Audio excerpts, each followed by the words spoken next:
सत श्री अकाल जी। पंजाबी खबरों के इस बुलेटिन में तुहाडा स्वागत है। मैं हरप्रीत सिंह गिल। आओ एक नज़र मारते हैं हुण तक दी खास सुर्खियां ते।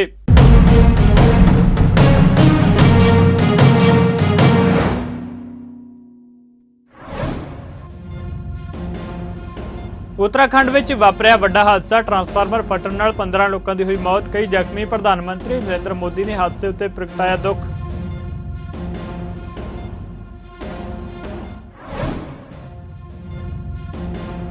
हड़ तो बाद बीमारी फैलण के डर नूं लैके सेहत मंत्री डॉक्टर बलबीर सिंह पहुंचे अमृतसर। स्वै सेवी संस्थावां ते इंडियन मैडिकल एसोसीएशन यानी कि IMA की कीती भरपूर शलाघा।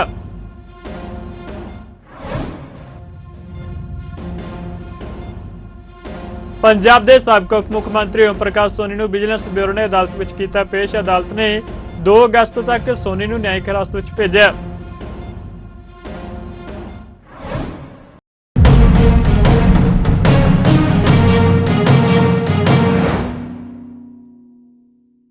ਤੇ ਹੁਣ ਖਬਰਾਂ ਵਿਸਤਾਰ ਨਾਲ। प्रधानमंत्री नरेंद्र मोदी ने उत्तराखंड के चमोली में हुए हादसे को लैके सोग जताया और इसनूं बेहद दर्दनाक करार दिंदिआं कहा कि सूबा सरकार की देखरेख में स्थानक प्रशासन पीड़ितों की हर संभव मदद में जुटे। चमोली जिले में नमामि गंगे प्रोजैक्ट कोल STP प्लांट में ट्रांसफार्मर फटण तो बाद बिजली का करंट फैलण नाल उसकी लपेट में आउण करके 15 लोगों की मौत हो गई सी। प्रधानमंत्री दफ्तर वालों जारी एक ट्वीट में नरेंद्र मोदी ने कहा, बेहद दर्दनाक उत्तराखंड के चमोली में हुए हादसे तो बहुत दुख होया। सोग पीड़ित परिवारों के प्रति डूंगी हमदर्दी प्रगट करने के नाल ही सारे जख्मियों के जल्द सेहतमंद होने की कामना करदा। सूबा सरकार की देखरेख में स्थानक प्रशासन पीड़ितों की हर संभव मदद में जुटिया होया है। मुख्यमंत्री पुष्कर सिंह धामी ने घटना की मैजिस्ट्रेट तो जांच करवाने के आदेश दिते ने ते नाल ही कहा कि इस भयानक हादसे में दोषी पाए जाने वालों के खिलाफ सख्त कार्रवाई की जाएगी। भारत के उप राष्ट्रपति जगदीप धनखड़ ने भी इस हादसे उत्ते दुख का इजहार किया है।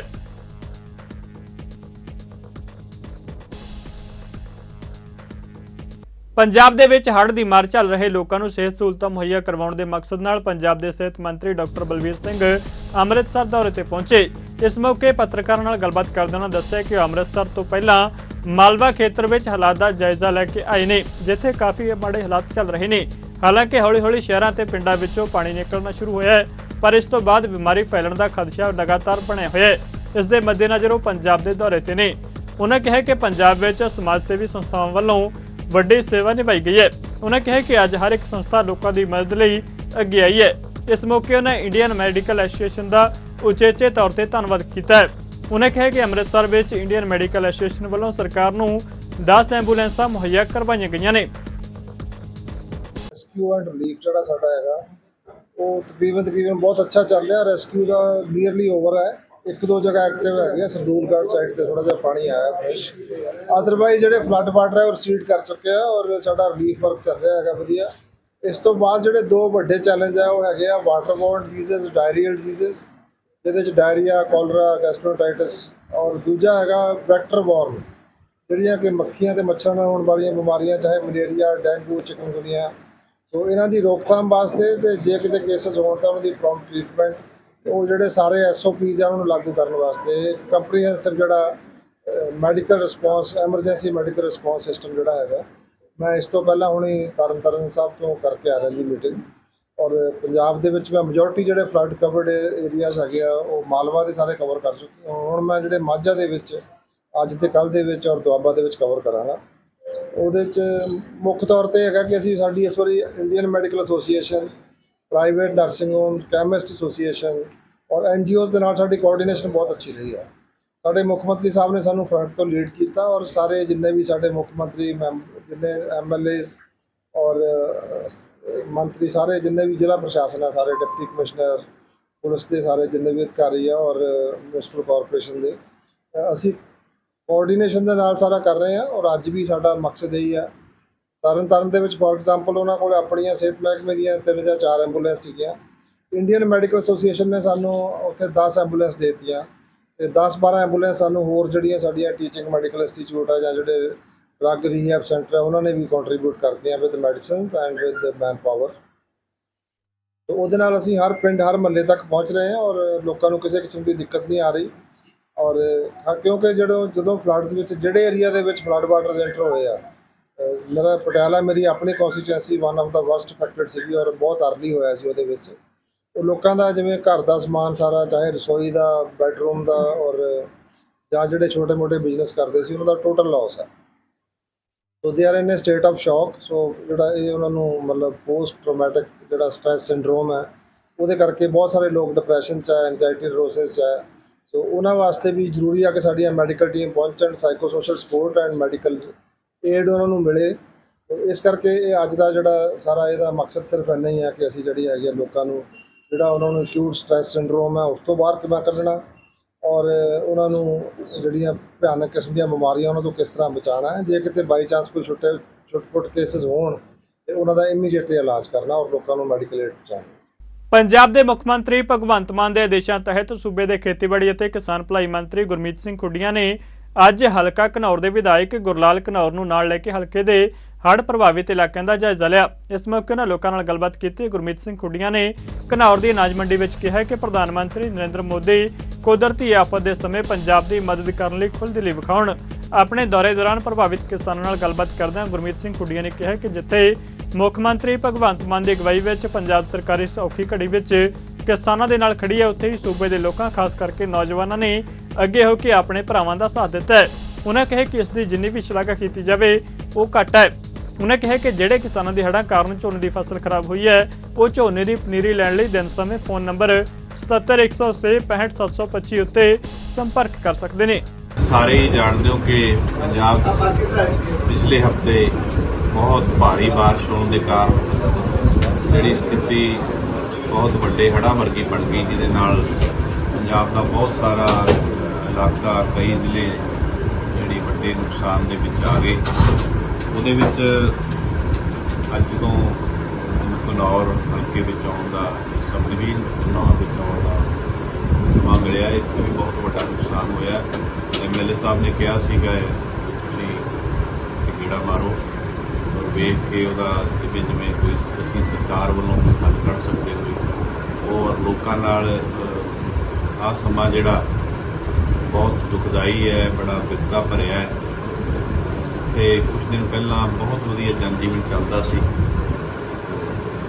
2 ਦਿਨਾਂ 'ਚ ਹੀ ਇੰਨਾ ਖਰਾਬ ਹੋ ਗਿਆ ਕਿ ਲੋਕਾਂ ਦਾ ਇੱਕ ਵਾਰੀ ਇਹ ਲੱਗ ਰਿਹਾ ਸੀ ਵੀ ਅਸੀਂ ਕਿਸ ਤਰ੍ਹਾਂ ਜੀਵਾਂਗੇ। ਜਿਹੜੇ ਵੱਡੇ ਘਰਾਂ ਦੇ ਮਰਦ ਸਨ ਉਹ ਤਾਂ ਬਾਹਰ ਨਿਕਲ ਵੀ ਸਕਦੇ ਸਨ, ਪਰ ਬੱਚਿਆਂ ਦਾ ਤੇ ਔਰਤਾਂ ਦਾ ਜਦੋਂ 5-5, 6-6 ਫੁੱਟ ਪਾਣੀ ਕੱਢ ਗਿਆ ਤਾਂ ਛੱਤਾਂ ਤੇ ਵੀ ਪੈਣਾ। ਚਲੋ ਹੁਣ ਇੱਕ ਵਾਰੀ ਰੱਬ ਮਿਹਰ ਕਰੇ ਜੇ ਇੱਥੇ ਗੱਲ ਰੁਕ ਜੇ, ਬਾਰਿਸ਼ ਨਾ ਆਵੇ। ਜਿਹੜੀ ਇਸ ਔਖ ਦੀ ਘੜੀ ਵਿੱਚ ਸਾਰੇ ਪੰਜਾਬੀ ਭੈਣ ਭਰਾ ਇਕੱਠੇ ਹੋ ਕੇ ਇੱਕ ਦੂਸਰੇ ਦੇ ਨਾਲ ਹੈ। ਬਹੁਤ ਵੱਡਾ ਨੁਕਸਾਨ ਹੋਇਆ। ਇਹ ਨੁਕਸਾਨ ਚਾਹੇ ਪੰਜਾਬ ਸਰਕਾਰ, ਪੰਜਾਬ ਦੇ ਲੋਕਾਂ ਨਾਲ ਹੈ, ਸਰਦਾਰ ਭਗਵੰਤ ਸਿੰਘ ਮਾਨ, ਉਹਨਾਂ ਦੀ ਸਾਰੀ ਟੀਮ, ਫਿਰ ਵੀ ਜਿੱਡਾ ਵੱਡਾ ਨੁਕਸਾਨ ਹੈ ਇਹ ਜਿਹੜਾ ਸੈਂਟਰਲ ਗੌਰਮੈਂਟ ਨੂੰ ਪੂਰਾ ਕਰ ਸਕਦੀ ਹੈ, ਕਿਉਂਕਿ ਅਸੀਂ ਹਮੇਸ਼ਾ ਆਜ਼ਾਦੀ ਦੀ ਲੜਾਈ ਵਿੱਚ ਬਹੁਤ ਵੱਡਾ ਹਿੱਸਾ ਪੰਜਾਬੀ ਲੋਕਾਂ ਨੇ ਪਾਇਆ। ਉਸ ਤੋਂ ਬਾਅਦ ਸਰਹੱਦਾਂ ਦੀ ਰਾਖੀ ਕਰਦੇ ਵੀ ਸਾਡੇ ਨੌਜਵਾਨ ਆਪਣੀਆਂ ਸ਼ਹੀਦੀਆਂ ਦੇ ਗਏ। 62 ਦੀ ਲੜਾਈ ਸੀ, 65 ਦੀ ਸੀ, 71 ਦੀ ਸੀ। ਇਸ ਦੌਰਾਨ ਸਾਡੇ ਵੱਡੇ ਬਜ਼ੁਰਗ ਮਾਵਾਂ ਤੇ ਵੱਡੇ ਬਾਪ ਸਨ ਜਿਹੜੇ ਉਹ ਉੱਥੇ ਰਹਿ ਗਏ ਸਨ। ਦੂਜੇ ਜਦੋਂ ਸਰਹੱਦਾਂ ਤੋਂ ਆਪਦੇ ਟੱਬਰ ਦੀ ਨੂੰ ਇੱਧਰ ਤੋਰਦਾ, ਉਹਨਾਂ ਨੇ, ਸਾਡੀਆਂ ਮਾਵਾਂ ਨੇ ਫੌਜੀਆਂ ਦੇ ਲੰਗਰ ਵੀ ਪਕਾਏ।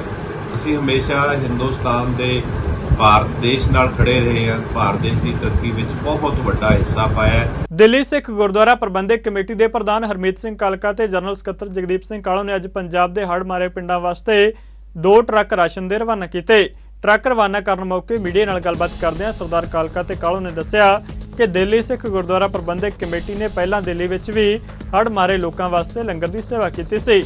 ਹੁਣ ਉਹਨਾਂ ਕੋਲ ਸੂਚਨਾ ਸੀ ਕਿ ਪਟਿਆਲਾ ਵਿੱਚ ਸਮਾਣਾ ਦੇ ਨੇੜਲੇ ਪਿੰਡਾਂ ਵਿੱਚ ਰਾਸ਼ਨ ਦੀ ਜ਼ਰੂਰਤ ਹੈ। ਉਹਨਾਂ ਕਿਹਾ ਕਿ ਸਾਡੇ ਮੈਂਬਰ ਸਰਦਾਰ ਭੁਪਿੰਦਰ ਸਿੰਘ ਗਿੰਨੀ ਉਸ ਇਲਾਕੇ ਦੇ ਰਹਿਣ ਵਾਲੇ ਨੇ, ਜਿਨ੍ਹਾਂ ਦੀ ਇਲਾਕੇ ਦੇ ਕਈ ਪੰਚਾਂ ਸਰਪੰਚਾਂ ਨਾਲ ਗੱਲਬਾਤ ਹੋਈ ਤਾਂ ਪਤਾ ਲੱਗਿਆ ਕਿ ਉਸ ਇਲਾਕੇ ਵਿੱਚ ਪਿੰਡਾਂ ਦੇ ਲੋਕਾਂ ਨੂੰ ਰਾਸ਼ਨ ਦੀ ਜ਼ਰੂਰਤ ਹੈ। ਉਹਨਾਂ ਕਿਹਾ ਕਿ ਇਸ ਵਾਸਤੇ ਦਿੱਲੀ ਦੀ ਸੰਗਤ ਦੇ ਸਹਿਯੋਗ ਨਾਲ ਅੱਜ 2 ਟਰੱਕ ਰਾਸ਼ਨ ਦੇ ਰਵਾਨਾ ਕੀਤੇ ਗਏ ਤਾਂ ਜੋ ਪੰਜਾਬ ਵਿੱਚ ਸਮਾਣਾ ਨੇੜਲੇ ਪਿੰਡਾਂ ਵਿੱਚ ਜ਼ਰੂਰਤਮੰਦ ਲੋਕਾਂ ਨੂੰ ਰਾਸ਼ਨ ਵੰਡਿਆ ਜਾ ਸਕੇ। जिस तरीके की त्रासदी पूरे पंजाब च आई है, बुरे हाल हो रखे हैं, पानी हर घर घर दे विच पहुंच चुका है ਬਹੁਤ ਉੱਥੇ ਦੇ ਲੋਕਾਂ ਦੀ ਜਿਹੜੀਆਂ ਜਿੱਥੇ ਫਸਲਾਂ ਖਰਾਬ ਹੋਈਆਂ ਉੱਥੇ ਉਹਨਾਂ ਦੇ ਘਰ-ਬਾਰ ਦੇ ਵਿੱਚ ਵੀ ਬੜੀ ਵੱਡੀ ਦਿੱਕਤਾਂ ਆਈਆਂ। ਸੋ ਇਸ ਹੜ੍ਹ ਦੇ ਵਿੱਚ ਆਪਣੇ ਲੋਕਾਂ ਦੇ ਨਾਲ ਖੜੇ ਹੋਣਾ ਮੈਂ ਸਮਝਦਾ ਦਿੱਲੀ ਸਿੱਖ ਗੁਰਦੁਆਰਾ ਪ੍ਰਬੰਧਕ ਕਮੇਟੀ ਦੀ ਬੜੀ ਵੱਡੀ ਜ਼ਿੰਮੇਵਾਰੀ ਸੀ ਔਰ ਅਸੀਂ ਉਸ ਜ਼ਿੰਮੇਵਾਰੀ ਨੂੰ ਪੂਰੇ ਕਰਦੇ ਹੋਏ ਅੱਜ ਤਕਰੀਬਨ 2 ਟਰੱਕ ਜਿਹੜਾ ਰਾਸ਼ਨ ਹੈ ਉਹ ਗੁਰਦੁਆਰਾ ਪ੍ਰਬੰਧਕ ਕਮੇਟੀ ਤੋਂ ਸਮਾਣੇ ਦੇ ਇਲਾਕੇ 'ਚ ਭੇਜਿਆ ਜਾ ਰਿਹਾ, ਜਿੱਥੇ ਅਲੱਗ-ਅਲੱਗ ਉੱਥੇ ਬਾਦਸ਼ਾਹਪੁਰ, ਹਰਚੰਦਪੁਰਾ, ਕਿਉਰਾ ਇਹ ਜਿਹੜੇ ਪਿੰਡਾਂ ਦੇ ਵਿੱਚ ਬਹੁਤ ਜ਼ਿਆਦਾ ਬਾੜ ਆ ਰੱਖੀ ਔਰ ਲੋਕਾਂ ਦੇ ਘਰਾਂ ਦੇ ਘਰ ਡੁੱਬ ਗਏ। ਉਹਨਾਂ ਦੀ ਸੁਵਿਧਾ ਵਾਸਤੇ, ਉਹਨਾਂ ਦੀ ਸਹਾਇਤਾ ਵਾਸਤੇ ਇਹ ਸਮੁੱਚੀ ਸਮੱਗਰੀ ਇੱਥੋਂ ਦਿੱਲੀ ਗੁਰਦੁਆਰਾ ਪ੍ਰਬੰਧਕ ਕਮੇਟੀ ਤੋਂ ਦਿੱਲੀ ਦੀ ਸੰਗਤ ਦੇ ਸਹਿਯੋਗ ਦੇ ਨਾਲ ਭੇਜੀ ਜਾ ਰਹੀ। ਦਿੱਲੀ ਸਿੱਖ ਗੁਰਦੁਆਰਾ ਪ੍ਰਬੰਧਕ ਕਮੇਟੀ ਵੱਲੋਂ ਨਿਰੰਤਰ ਜਦੋਂ ਦੀ ਇਹ ਹੜ੍ਹ ਵਾਲੀ ਸਥਿਤੀ ਜਿਹੜੀ ਆ ਪੰਜਾਬ, ਹਰਿਆਣਾ, ਦਿੱਲੀ ਦੇ ਵਿੱਚ ਬਣੀ ਹੈ, ਲਗਾਤਾਰ ਅਸੀਂ ਹੈਲਪ ਕਰ ਰਹੇ ਹਾਂ। ਪਹਿਲਾਂ ਦਿੱਲੀ ਦੇ ਵਿੱਚ 6-7 ਜਗ੍ਹਾ ਦੇ ਉੱਤੇ ਲਗਾਤਾਰ ਲੰਗਰ ਚੱਲ ਰਹੇ ਆ। ਦੁਪਹਿਰ ਦੇ ਟਾਈਮ, ਰਾਤ ਦੇ ਟਾਈਮ ਜਿਹੜਾ ਲੰਗਰ ਹੈ ਬਣ ਕੇ ਤਿਆਰ ਕਰਕੇ ਭੇਜਿਆ ਜਾਂਦਾ, ਲੋੜਵੰਦਾਂ ਨੂੰ ਖਵਾਇਆ ਜਾਂਦਾ ਹੈ। ਸੋ ਹੁਣ ਪੰਜਾਬ ਦੇ ਵਿੱਚ ਵੀ ਜਿਸ ਤਰ੍ਹਾਂ ਦੇ ਹਾਲਾਤ ਬਣੇ ਸੀ ਉਸ ਨੂੰ ਦੇਖਦੇ ਹੋਏ 2 ਟਰੱਕ ਰਾਸ਼ਨ ਦੇ ਜਿਹੜੇ ਆ ਸੰਗਤ ਵੱਲੋਂ, ਸੰਗਤ ਦੇ ਸਹਿਯੋਗ ਦੇ ਨਾਲ ਦਿੱਲੀ ਸਿੱਖ ਗੁਰਦੁਆਰਾ ਪ੍ਰਬੰਧਕ ਕਮੇਟੀ ਵੱਲੋਂ ਭੇਜੇ ਜਾ ਰਹੇ ਆ। ਔਰ ਇਹ ਕਿਉਂਕਿ ਸਮਾਣਾ ਅਸੀਂ ਪਤਾ ਕੀਤਾ ਸੀ ਕਿ ਕਿੱਥੇ ਕਿੱਥੇ ਜ਼ਿਆਦਾ ਜ਼ਰੂਰਤ ਹੈ। ਪਟਿਆਲੇ ਦੇ ਵਿੱਚ ਸਾਨੂੰ ਪਤਾ ਲੱਗਿਆ ਸੀ ਕਿ ਉੱਥੇ ਹਾਲਾਤ ਠੀਕ ਹੈ ਔਰ ਉੱਥੇ ਕਾਫੀ ਸਹਾਇਤਾ ਵੀ ਪਹੁੰਚੀ ਹੈ। ਤੇ ਸਮਾਣਾ ਦੇ ਆਸ-ਪਾਸ ਜਿਹੜੇ ਪਿੰਡ ਹੈਗੇ ਆ ਉਹਨਾਂ ਪਿੰਡਾਂ ਦੇ ਵਿੱਚ ਸਾਡੀ ਗੱਲ ਵੀ ਹੋਈ ਸੀ। ਸਰਦਾਰ ਭੁਪਿੰਦਰ ਸਿੰਘ ਗਿੰਨੀ ਸਾਡੇ ਮੈਂਬਰ ਹੈ, ਇਹਨਾਂ ਦਾ ਉੱਥੇ ਇਹ ਪਿੰਡ ਵੀ ਉਹਨਾਂ ਦਾ, ਇਹ ਉੱਥੋਂ ਨੂੰ ਬਿਲੋਂਗ ਵੀ ਕਰਦੇ ਆ। ਤੇ ਇਹਨਾਂ ਦੇ ਉਸ ਇਲਾਕੇ ਦੇ ਵਿੱਚ ਕਾਫੀ ਜਾਣ ਪਛਾਣ, ਇਹਨੇ ਸਾਰੇ ਪ੍ਰਧਾਨਾਂ ਦੇ ਨਾਲ, ਸਰਪੰਚਾਂ ਦੇ ਨਾਲ ਗੱਲ ਕੀਤੀ ਹੈ ਤੇ ਉੱਥੇ ਕਾਫੀ ਪਿੰਡਾਂ ਦੇ ਵਿੱਚ ਲੋੜ ਸੀ। ਇਸ ਕਰਕੇ ਉਸ ਇਲਾਕੇ ਦੇ ਵਿੱਚ ਜਿਹੜੀ ਰਸਦ ਸਮੱਗਰੀ ਜਿਹੜੀ ਅਸੀਂ ਭੇਜ ਰਹੇ ਹਾਂ। ਗੁਰਦਾਸਪੁਰ ਵਿੱਚ ਉਂਚ ਦਰਿਆ ਦਾ 2,50,000 ਕਿਊਸਿਕ ਪਾਣੀ ਸਰਹੱਦੀ ਪਿੰਡਾਂ ਨੂੰ ਆਪਣੀ ਲਪੇਟ ਵਿੱਚ ਲੈਂਦਾ ਹੋਇਆ ਕਸਬਾ ਬੰਮਿਆਲ ਦੇ BDPO ਦਫ਼ਤਰ, ਸਰਕਾਰੀ ਹਸਪਤਾਲ, ਪੁਲਿਸ ਚੌਂਕੀ ਅਤੇ ਕਸਬੇ ਦੀਆਂ ਗਲੀਆਂ ਬਾਜ਼ਾਰਾਂ ਤੱਕ ਮਾਰ ਕਰ ਗਏ। ਪ੍ਰਸ਼ਾਸਨ ਦੇ ਅਧਿਕਾਰੀ ਮੌਕੇ ਦਾ ਜਾਇਜ਼ਾ ਲੈ ਰਹੇ ਨੇ। ਸਥਾਨਕ ਲੋਕਾਂ ਵੱਲੋਂ ਸਰਕਾਰ ਤੋਂ ਜਲਦ ਮੁਆਵਜ਼ੇ ਦੀ ਮੰਗ ਕਰਦਿਆਂ ਕਿਹਾ ਗਿਆ ਕਿ ਕੁਝ ਦਿਨਾਂ ਵਿੱਚ ਦੂਸਰੀ ਵਾਰ ਪਾਣੀ ਨੇ ਮਾਰ ਕੀਤੀ ਹੈ ਤੇ ਕਿਸਾਨਾਂ ਦੀਆਂ ਫਸਲਾਂ ਅਤੇ ਹੋਰ ਮਾਲੀ ਨੁਕਸਾਨ ਹੋਇਆ।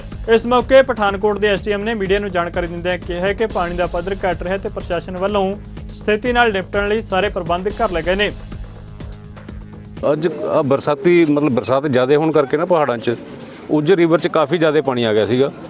ਹੁਣ ਥੋੜਾ ਰਸੀਡਿੰਗ ਘਟ ਰਿਹਾ ਹੈ, ਅਦਰਵਾਈਜ਼ ਹਜੇ ਵੀ ਸਿਚੁਏਸ਼ਨ ਥੋੜੀ ਜੀ ਕ੍ਰਿਟੀਕਲ ਹੈ।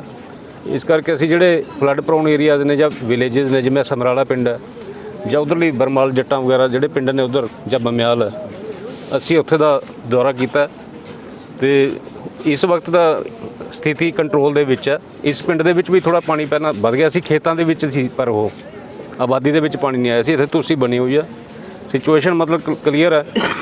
ਬਾਕੀ ਅਸੀਂ ਜਿਹੜੇ ਰਿਲੀਫ ਕੈਂਪ ਬਾਰੇ ਇੱਥੋਂ ਜਾਣੂ ਕਰਵਾ ਦਿੱਤਾ ਸਰਪੰਚ ਸਾਹਿਬ ਨੂੰ ਵੀ ਕਿੱਥੇ ਅਸੀਂ ਰਿਲੀਫ ਕੈਂਪ ਬਣਾਵਾਂਗੇ ਜਦੋਂ ਕੋਈ ਪ੍ਰੋਬਲਮ ਆ ਗਈ। ਅਦਰਵਾਈਜ਼ ਅਸੀਂ ਜਿਹੜਾ ਇੱਕ ਰਿਲੀਫ ਕੈਂਪ ਅਸੀਂ ਆਪਣਾ ਸ਼ੁਰੂ ਕਰਤਾ ITI ਬੰਮਿਆਲ ਦੇ ਵਿੱਚ। ਪਿਛਲੇ ਜਿਹੜਾ 10 ਦਿਨ ਪਹਿਲਾਂ ਬਰਸਾਤ ਹੋਈ ਸੀ ਉਦੋਂ ਵੀ ਅਸੀਂ ਉੱਥੇ ਸ਼ੁਰੂ ਕੀਤਾ ਸੀਗਾ, ਦੁਬਾਰੇ ਫਿਰ ਅਸੀਂ ਉਹਨੂੰ ਰਿਪੀਟ ਕਰਤਾ। ਉੱਥੇ ਜਿਹੜੇ ਗੁੱਜਰ ਭਾਈਚਾਰੇ ਦੇ ਲੋਕ ਨੇ ਆਪਣੇ ਪਸ਼ੂ ਤੇ ਆਪਣੇ ਪਰਿਵਾਰਾਂ ਸਮੇਤ ਉੱਥੇ ਆ ਗਏ। ਅਸੀਂ ਉਹਨਾਂ ਦੇ ਖਾਣ ਪੀਣ ਦਾ ਵੀ ਪ੍ਰਬੰਧ ਕੀਤਾ। ਬਾਕੀ ਸਥਿਤੀ ਬਿਲਕੁਲ ਕੰਟਰੋਲ ਦੇ ਵਿੱਚ ਹੈ। ਭਾਖੜਾ ਡੈਮ ਵਿੱਚ ਇਸ ਵੇਲੇ ਪਾਣੀ ਦਾ ਪੱਧਰ 1647.23 ਫੁੱਟ ਹੈ, ਜਦੋਂ ਕਿ ਸਮਰੱਥਾ 1680 ਫੁੱਟ ਹੈ।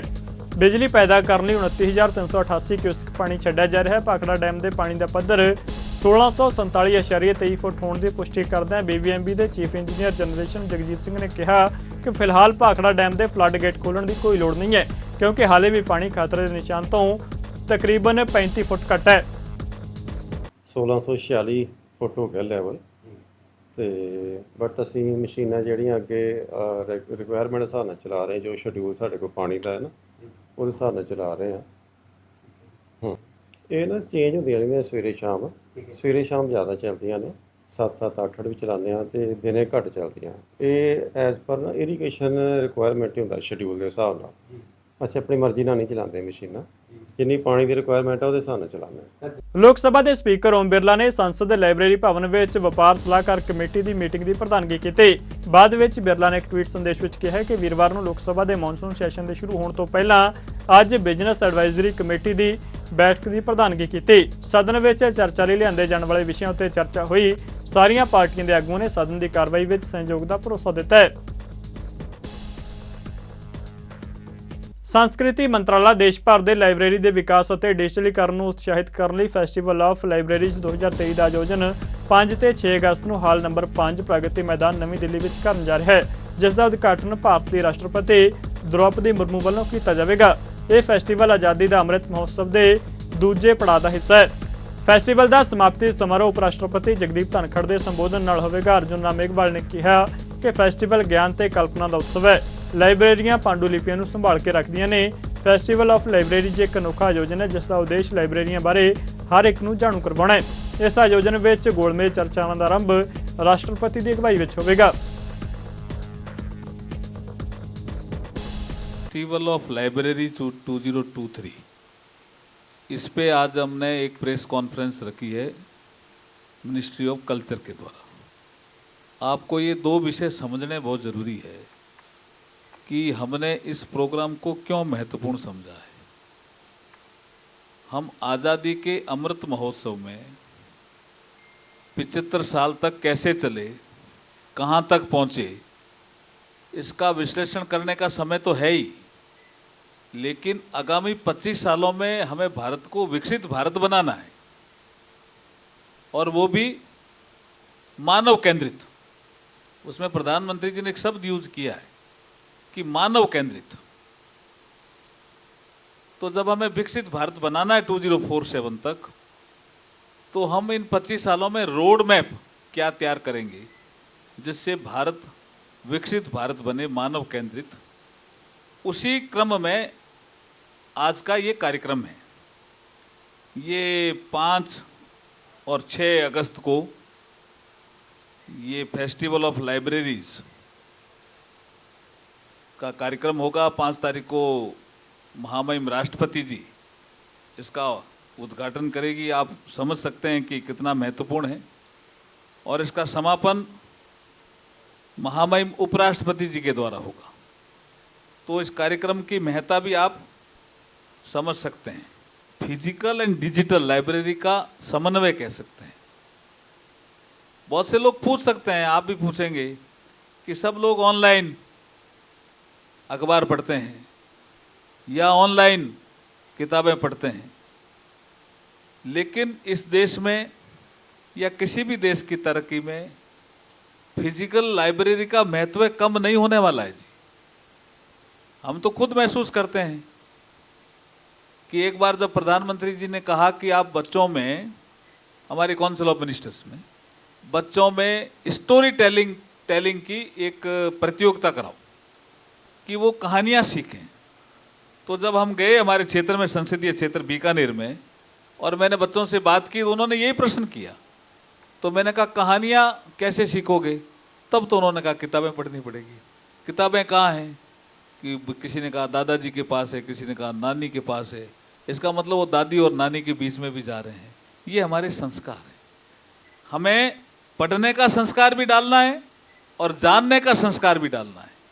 इसलिए फिजिकल और डिजिटल इसका समन्वय बनाना है। इसीलिए तो प्रधानमंत्री जी के प्रेरणा से जो वित्त मंत्री निर्मला जी है, उन्होंने बजट में घोषणा की है। इसलिए लाइब्रेरी का विकास हमारी प्रायोरिटी में रहेगा। हमारे लिए एक सौभाग्य की बात है कि हम एक लाइब्रेरीज़ का फेस्टिवल आयोजित कर रहे हैं 5 और 6 अगस्त के दिन प्रगति मैदान में। और मैं आज संक्षिप्त में इस फेस्टिवल के बारे में आपको कुछ जो अहम तथ्य हैं उनसे अवगत कराऊंगा। जैसा कि आप सबको पता है, हमने मई के महीने में एक बहुत बड़ी इंटरनेशनल कॉन्फ्रेंस ऑन म्यूज़ियम्स भी आयोजित की थी। वो भी प्रगति मैदान में हमने आयोजित की थी और उसमें लगभग 30,000 से भी ज़्यादा प्रतिनिधि आए थे पूरे विश्व भर से, और भारत के जितने भी म्यूज़ियम्स हैं, संग्रहालय हैं, वहाँ से ये लोग जो हमारे festival of conference of museums में आए थे, इन्होंने एक राय व्यक्त की थी कि म्यूज़ियम्स और लाइब्रेरीज़ के बीच में एक आंतरिक रिश्ता है, एक नाता है, और इसलिए जब हम म्यूज़ियम्स पर इतना ध्यान दे रहे हैं तो हमें लाइब्रेरीज़ पे भी ध्यान देना चाहिए। इससे पहले हमने अपनी एक स्वतंत्र पहल के अंतर्गत हमारी जो 2 बड़ी लाइब्रेरीज़ हैं कल्चर मिनिस्ट्री में, जिसमें खुदा बख्श ओरिएंटल लाइब्रेरी है पटना में और रामपुर रज़ा लाइब्रेरी है रामपुर में, इन दोनों का नाम बदल के लाइब्रेरी एंड म्यूज़ियम पहले ही कर दिया था। तो जैसे रामपुर रज़ा लाइब्रेरी को आज के दिन में Rampur Raza library and museums कहा जाता है, और खुदा बख्श ओरिएंटल लाइब्रेरी को खुदा Bakhsh oriental library and museums कहा जाता है। आपको ये भी याद होगा कि माननीय प्रधानमंत्री जी ने जो म्यूज़ियम की कॉन्फ्रेंस हुई थी, उसमें जब उनके अपने वक्तव्य में उन्होंने ये कहा था कि भारत का हर घर एक प्रकार से ये म्यूज़ियम बन सकता है अपने आप में। और वो कैसे बन सकता है कि जो पुरानी पीढ़ियां हैं, जो प्रीवियस जनरेशन्स हैं, उनकी फ़ोटोग्राफ्स, उनके डॉक्यूमेंट्स, उनके रिकॉर्ड्स को संग्रहित करके हर घर एक छोटा सा म्यूज़ियम बना सकता है। और यदि उस परिप्रेक्ष्य में इस म्यूज़ियम की कल्पना को देखें तो ये एक लाइब्रेरी जैसा म्यूज़ियम होगा। तो जिस बात पे मैं ज़ोर दे रहा हूँ ये है कि लाइब्रेरी और म्यूज़ियम्स के बीच में एक बहुत गहरा एक रिश्ता है, और इसीलिए इसी के अनुरूप हम ये फेस्टिवल ऑफ लाइब्रेरीज़ भी कर रहे हैं। दूसरा इसमें विषय ये आता है कि आजकल डिजिटल लाइब्रेरीज़ की बात बहुत ज़्यादा प्रचलित हुई है, और जैसा कि आपको पता है इस साल के बजट में ये घोषणा की गई है कि हज़ारों देश भर के स्कूलों में डिजिटल लाइब्रेरियाँ स्थापित होंगी, और एक पूरा राष्ट्रव्यापी एक डिजिटल लाइब्रेरी का भी प्रोजेक्ट चल रहा है जो कि नीति आयोग ने मिनिस्ट्री ऑफ कल्चर को क्रियान्वयन के लिए दिया है। अब विषय ये आता है कि डिजिटल के युग में क्या फ़िज़िकल लाइब्रेरीज़ की अहमियत रहनी चाहिए, होनी चाहिए, या फ़िज़िकल लाइब्रेरीज़ की जो कल्पना रही है सैकड़ों वर्षों से, डिस्कशंस होंगे, वर्कशॉप्स होंगे, एग्जीबिशंस होंगी, आर्ट एक्टिवेशंस होगा, और एक पूरा जो एक जो बड़ी ऑडियंस है जो पूरे हर डेमोग्राफी को, हर ज्योग्राफी को का प्रतिनिधित्व करती है, उसके लिए ये सारी चीज़ें केटर करेंगी। इसकी स्पेशल हाइलाइट्स हैं एक crowd source directory of libraries, एक ट्राईपार्टाइट MOU होगा Khuda Bakhsh oriental public library Patna, Rampur Raza library Rampur और Maulana Abul Kalam Azad Arabian Persian research institute Tonk. ये तीनों एक ही तरह के इंस्टीट्यूट्स हैं और इनमें बेहद बहुमूल्य और बेहद आकर्षक यहाँ सामग्री हैं। तो इन तीनों को अगर हम एक क्रम में जोड़ सकें, जो कि हम पहली बार करेंगे इस प्रकार की एक्सरसाइज, तो बहुत बड़ी सिनर्जी क्रिएट हो सकती है इस इकोसिस्टम में। दिल्ली सिख गुरुद्वारा प्रबंधक कमेटी के प्रधान हरमीत सिंह कालका ते जनरल सकत्तर जगदीप सिंह काला ने दस्सिया कि कांग्रेसी आगू जगदीश टाइटलर के खिलाफ चल रहे केस में 21 जुलाई को उसके खिलाफ समन जारी किए जा सकते हैं।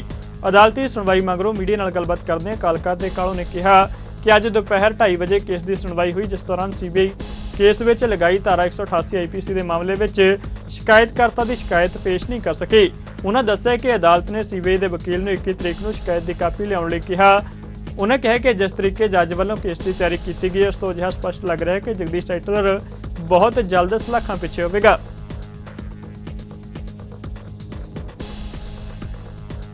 ਅੱਜ ਜਿਹੜੀ ਤਰੀਕ ਲੱਗੀ ਸੀ 2:30 ਵਜੇ ਦਾ ਸਮਾਂ ਸੀ, ਜਗਦੀਸ਼ ਟਾਈਟਲਰ ਦੇ ਖਿਲਾਫ ਜਿਹੜੇ ਅੱਜ ਸਮਨ ਪੇਸ਼ ਹੋਣੇ ਸੀ, ਉਹਦੇ ਵਿੱਚ CBI ਵੱਲੋਂ ਜਿਹੜੀ ਚਾਰਜ ਸ਼ੀਟ ਦਾਖਲ ਕੀਤੀ ਗਈ ਹੈ ਔਰ ਉਹਦੇ ਵਿੱਚ ਜਿਹੜੀ ਦਫਾਵਾਂ ਲਾਈਆਂ ਉਹਨਾਂ 'ਚ ਇੱਕ ਦਫਾ ਐਸੀ ਸੀ ਜਿਹੜੀ ਵੈਸੇ ਤਾਂ ਅਵੋਇਡ ਵੀ ਕੀਤੀ ਜਾ ਸਕਦੀ ਸੀ, ਮਗਰ ਅਗਰ ਦਫਾ ਲੱਗੀ ਤੇ ਜੱਜ ਸਾਹਿਬ ਨੇ ਉਹਦਾ ਸੰਗਿਆਨ ਲਿਆ ਕਿ ਉਹਦੀ ਕੰਪਲੇਂਟ ਨਹੀਂ ਉਹਦੇ ਉੱਤੇ ਰਜਿਸਟਰ ਹੋ ਰੱਖੀ ਔਰ ਉਹ ਕੰਪਲੇਂਟ ਜਿਹੜੀ ਹੈ CBI ਨੇ ਦੇ ਜਿਹੜੇ ਉਹ ਦਫਾ ਜਿਹੜੀ 188 ਦੀ ਹੈ ਔਰ ਉਹ ਹੁੰਦੀ ਹੈ ਕਿ ਗਵਰਨਮੈਂਟ ਆਫਿਸਰ ਦੀ ਜਿਹੜੀ ਆਰਡਰਸ ਨੂੰ ਨਾ ਮੰਨਣ ਦੀ। ਸੋ ਇਹ ਜਿਹੜੀ ਕੰਪਲੇਂਟ ਹੈ ਉਹ ਗਵਰਨਮੈਂਟ ਆਫੀਸ਼ੀਅਲ ਕੋਲ ਹੋਣੀ ਚਾਹੀਦੀ ਸੀ, ਉਹ ਜਿਹਦੀ ਨਹੀਂ ਹੋਈ, ਉਹ ਇਸ ਕਰਕੇ ਇਹਦੀ ਡੇਟ ਜਿਹੜੀ ਹੈ ਪਰਸੋਂ ਤੱਕ ਜਿਹੜੀ 21 ਤਰੀਕ ਤੋਂ ਮੁਲਤਵੀ ਕਰਤੀ ਗਈ ਹੈ। ਔਰ ਜਿਸ ਤਰੀਕੇ ਦੇ ਨਾਲ ਜੱਜ ਸਾਹਿਬਾਨ ਨੇ ਕੇਸ ਨੂੰ ਸਟੱਡੀ ਕੀਤਾ ਹੋਇਆ, ਮੈਨੂੰ ਲੱਗਦਾ ਹੈ ਕਿ ਕਿਸੇ ਵੀ ਕਿਸਮ ਦੀ ਉਹ ਕਮੀ ਨਹੀਂ ਛੋੜਨਾ ਚਾਹੁੰਦੇ ਔਰ ਕੇਸ ਦੇ ਵਿੱਚ ਤਾਂ ਕਿ ਅੱਗੇ ਜਾ ਕੇ ਇੱਕ ਪ੍ਰੋਬਲਮ ਨਾ ਆਏ। ਸੋ ਅੱਜ ਦੀ ਜਿਹੜੀ ਇਹ ਕਾਰਵਾਈ ਇਹੀ ਹੋਈ ਹੈ ਕਿ ਉਹ ਕੰਪਲੇਂਟ CBI ਦੇ ਵਕੀਲ ਨੂੰ ਕਿਹਾ ਗਿਆ कि वो लैके परसों तक आ जान और उस तो बाद ये जी केस की कार्रवाई की जाएगी और समन जारी किए जाएंगे। सरकारी गवर्नमेंट सर्वेंट नूं यह पुष्टि करनी चाहिए सी 188 लेकिन वो नहीं कर पाए ने। हुण उन्होंने CBI नूं 2 दिन का टाइम दिता है जज ने और सानू उम्मीद हैगी कि बहुत जल्द टाइटलर जेल के सलाखा में जाएगा और इनू सज़ा भी 100% होएगी। कोई दुनिया की ताकत नहीं बचा सकती ਕਿਉਂਕਿ ਇਹ ਜਿਹੜਾ ਹੈਗਾ ਹੁਣ ਸਮਾਂ ਜਿਹੜਾ ਹੈਗਾ, ਕਿਉਂਕਿ 164 ਦੇ ਬਿਆਨ ਆਲਰੇਡੀ ਹੋ ਚੁੱਕੇ ਨੇ ਕੋर्ट ਦੇ ਵਿੱਚ। सिर्फ ਇਹ छोटी जी बारीकी जी, एक छोटी बारीकी जी ਨੂੰ जज साहब देख रहे हैं। पहले जो चार्जशीट फाइल हुई थी उसके बाद CBI ने सप्लीमेंट्री चार्जशीट फाइल की थी, और जो सप्लीमेंट्री चार्जशीट थी उस चार्जशीट में जो 3 धारें लगाई थी 153A, 148 और 188, उसमें जज साहब ने जब फाइल को स्टडी किया तो उसमें उन्होंने कहा कि 188 जो है वो नहीं बनती, क्योंकि उसमें जो कंप्लेंट में उसका जिक्र नहीं है। तो इसलिए अब CBI को दोबारा कहा है कि या तो आप इसको ड्रॉप करो या फिर इसकी जो भी लीगल फॉर्मेलिटीज़ हैं वो पूरी करो। सो ये अब डेट परसों 21 तारीख को डेट पड़ी है। और इसमें क्योंकि इस केस में जज साहब ने बारीकी से सारा स्टडी किया है और हमें पूरी उम्मीद है कि 21 तारीख को परसों इसका जो कॉग्निजेंस है वो हो जाएगा। कारण से धारा 188 के लिए जो कंप्लेनेंट होना चाहिए, कोई सरकारी अफसर होना चाहिए, कोई धारा 144 छोड़ कर 188 होता है।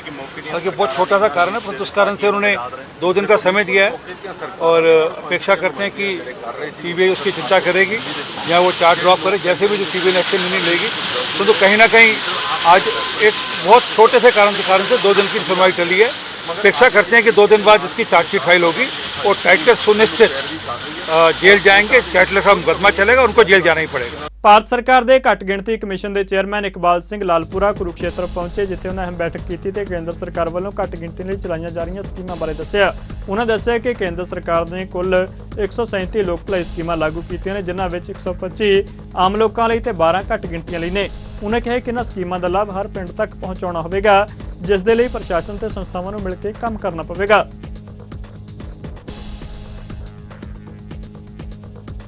पवित्र धरती पे सभी मिनॉरिटीज़ और सभी भाइयों को मिलने का मौका मिला। मिनॉरिटी देश में अलग से नहीं रह सकती। ये ऐसा एक देश है जहां मिनॉरिटीज़ आगे बढ़ रही हैं, संख्या भी बढ़ रही है। ये वो देश है जहां हर जगह मिनॉरिटी को मौका मिलता है। चाहे अभी 3 फील्ड मार्शल बने हैं भारत में पिछले 75 साल में। 2 जो हैं जनरल मानिक शाह और marshal of the year Arjun Singh, दोनों मिनॉरिटीज़ थे। जो फील्ड मार्शल जो ज़िंदगी भर जो है मरने तक जो है फौज का कमांडर रहते हैं। सो इस देश में देश के हर सिटीजन के लिए 125 स्कीमें ऐसी हैं जिनके हर जो है शरीर के या ज़िंदगी के हर हिस्से में विकास हो, एजुकेशन पे हो, एम्प्लॉयमेंट के लिए हो, उसके जीवन के हेल्थ के लिए हो, किसानी के लिए हो, वो सभी स्कीमें सभी के लिए हैं। मिनॉरिटी के लिए 12 और भी हैं। तो ये 137 स्कीमें हर घर तक पहुँचें, हर आदमी तक इसके बारे में उनको जानकारी दी जाए। इसके लिए मैं बातचीत करने के लिए आया था। बहुत सारी बातें सभी लोगों ने कही हैं। सभी लोग मिलके इस हरियाणा का विकास कर रहे हैं। ये कुरुक्षेत्र की धरती भगवान कृष्ण की धरती है, ये अर्जुन की धरती है, ये भीम की धरती है। यहाँ ही गुरु हरकृष्ण साहब आए थे। ਦਸੂਹਾ ਪੁਲਿਸ ਨੇ ਨਾਕਾਬੰਦੀ ਦੌਰਾਨ ਭਾਰੀ ਮਾਤਰਾ ਵਿੱਚ ਸ਼ਰਾਬ ਨਾਲ ਭਰੇ ਟਰੱਕ ਨੂੰ ਫੜਨ ਵਿੱਚ ਸਫਲਤਾ ਹਾਸਲ ਕੀਤੀ ਹੈ। ਟਰੱਕ ਵਿੱਚੋਂ 465 ਪੇਟੀਆਂ ਨਜਾਇਜ਼ ਸ਼ਰਾਬ ਬਰਾਮਦ ਹੋਈ ਹੈ, ਜਿਸ ਦੌਰਾਨ ਪੁਲਿਸ ਨੇ 2 ਦੋਸ਼ੀਆਂ ਨੂੰ ਗ੍ਰਿਫਤਾਰ ਕੀਤਾ। DSP ਬਲਵੀਰ ਸਿੰਘ ਨੇ ਦੱਸਿਆ ਕਿ ਫੜੇ ਗਏ ਟਰੱਕ ਵਿੱਚੋਂ 465 ਪੇਟੀਆਂ ਸ਼ਰਾਬ ਬਰਾਮਦ ਹੋਈ ਹੈ। ਉਹਨਾਂ ਕਿਹਾ ਕਿ ਸ਼ਰਾਬ ਦੀਆਂ ਪੇਟੀਆਂ ਨੂੰ ਛੁਪਾਉਣ ਲਈ ਸਮਗਲਰਾਂ ਨੇ ਟਰੱਕ ਵਿੱਚ ਖਾਦ ਦੀਆਂ ਬੋਰੀਆਂ ਲੱਦੀਆਂ ਹੋਈਆਂ ਸਨ। ਬਕਸੇ ਖਾਦ ਦੀਆਂ ਬੋਰੀਆਂ ਨਾਲ ਛੁਪਾਏ ਗਏ ਸਨ, ਜਿਸ ਤੋਂ ਬਾਅਦ ਬੋਰੀਆਂ ਨੂੰ ਤਰਪਾਲ ਨਾਲ ਢੱਕਿਆ ਗਿਆ ਸੀ। उन्हें कहा कि फड़े गए मुलजम ट्रक ड्राइवर की पहचान मनजीत सिंह और उसके साथी की पहचान रमेश्वर वासी नालागढ़ जिला सोलन हिमाचल प्रदेश वजों हुई है। इन्फॉर्मेशन जी इन्हों के सोर्स राही इन्हों शेयर हुई सी भी एक ट्रक हैगा HP 12G 9804 जिहड़ा एक मनजीत सिंह ते रमेश्वर दास पिंड उपरली टांग जिला सोलन हिमाचल प्रदेश पठानकोट साइड तो भी जिहड़ा उन्होंने ट्रक नूं जिहड़ा बड़ी शराब नूं भरिया आ ते उपरले पासे जिहड़े आ कोई बोरे इस तरह के रखे भी पता नहीं लगे विच शराब आ ते ये लैके जिहड़े आ स्टेट नूं साडे क्रॉस कर रहे दसूहे नूं ਜ਼ਿਲ੍ਹੇ ਨੂੰ ਉਹੋ ਜਿਹੀ जगह ते जाके बेचदे आ जिथे शराब बेचण दी मनाही हैगी जिन्हां स्टेटां दे विच इदां भुलेखा पा के बोरियां दे थल्ले शराब रख के लैके जा रहे आ भी जे अपने नाकाबंदी कीती जावे ਦਸੂਹੇ ਥਾਣੇ ਦੇ ਏਰੀਏ ਵਿੱਚ ਵੀ ਇਹ ਜਿਹੜੀ ਸ਼ਰਾਬ ਆ ਵੱਡੀ ਮਾਤਰਾ ਦੇ ਵਿੱਚ ਸਮੇਤ ਜਿਹੜੇ ਬੰਦੇ ਨਾਲ ਉਹਨਾਂ ਦੇ ਕਾਬੂ ਆ ਸਕਦੇ ਨੇ।